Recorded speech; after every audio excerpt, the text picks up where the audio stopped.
properties of vectors.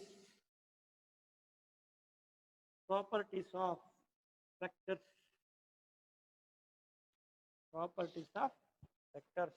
If I go to properties of vector, first let me go for only few we will learn here. First is, look at here guys. First let me explain through you figure. Okay. How I considered first, see like this I considered A and B I considered. Resultant will be A plus B. Correct? Now let me shift A here and A here and B here you consider. A here, B here. Resultant vector will be in opposite direction.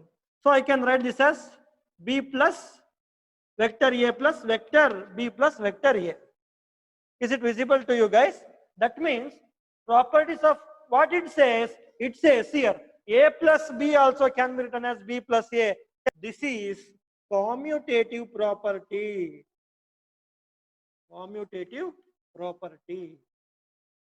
This will be called by the name commutative property. Is this clear to you? In this commutative property, vector A plus vector B will be equal to vector B plus vector A. Clear to you? Next, one more thing is we need to understand here is, tell me, I'll write general form, you tell me which property is this. You can add vector A afterwards. Okay, after adding vector B plus C. Otherwise, you can add vector A plus vector B. Later, we can add that sum to vector C. This is also one of the property. Tell me which property is this? This is associative property. This is associative. This is associative property. Clear to you? This is associative property. Vector A can be added to B plus, first add B plus C, then you add A. Otherwise, first you add A plus B resultant.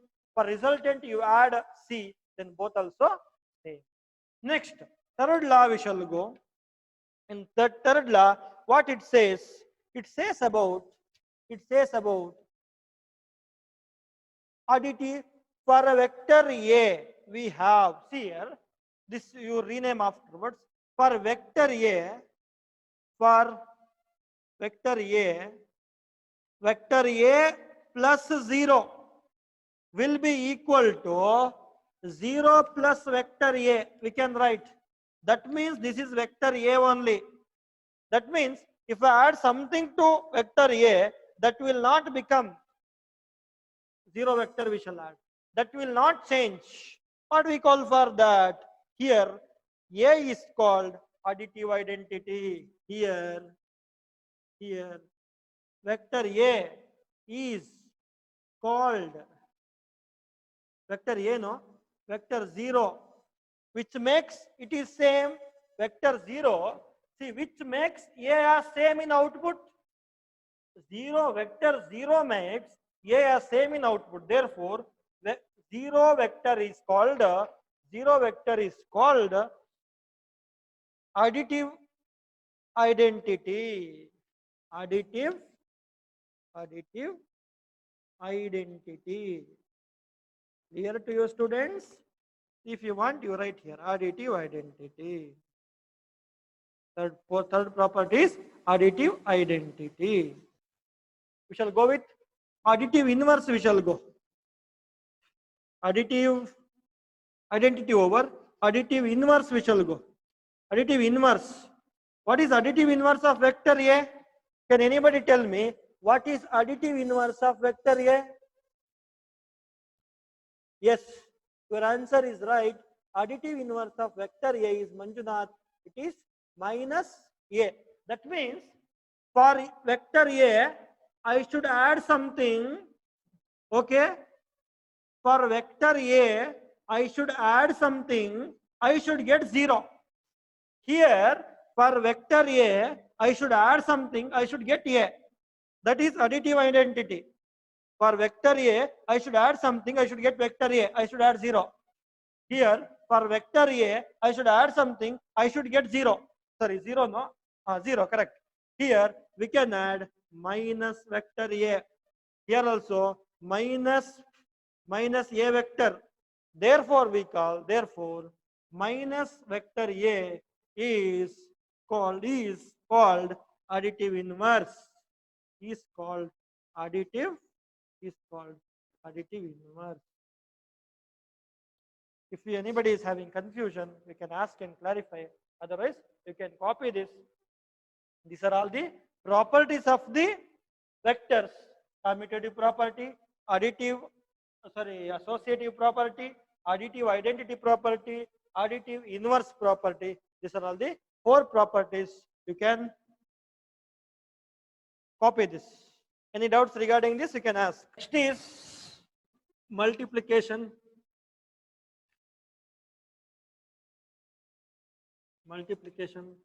Of vector by scalar. Let me consider a vector A of 2 units. Let me consider vector A. This is vector A of what unit? 2 units. Here only you can observe there are 2 units. There are 2 units. Correct? Next, if I want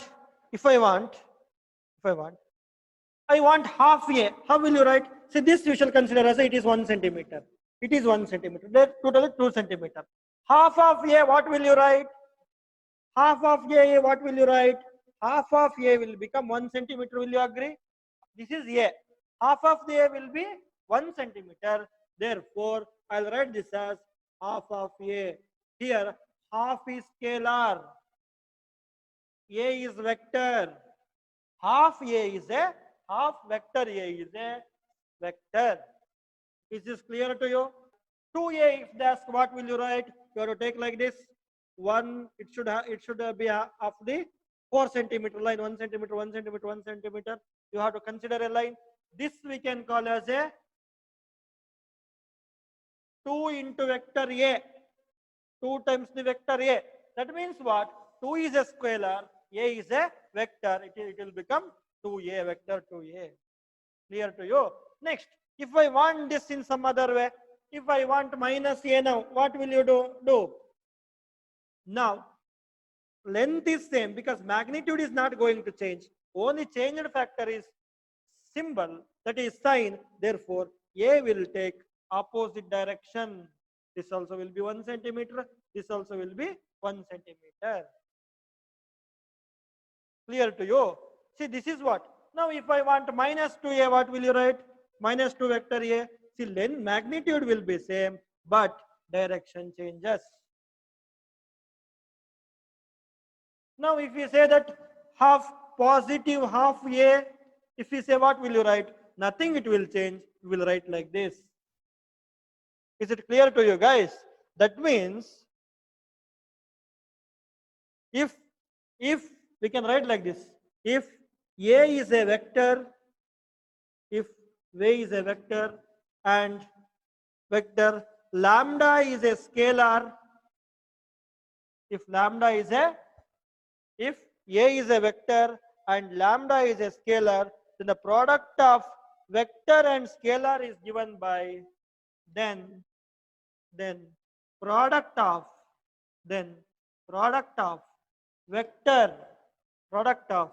vector and scalar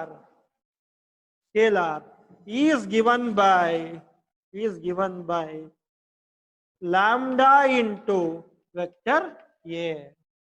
Shall go with components of a vector. We shall go. What is component of a vector? Let me take one figure for you like this.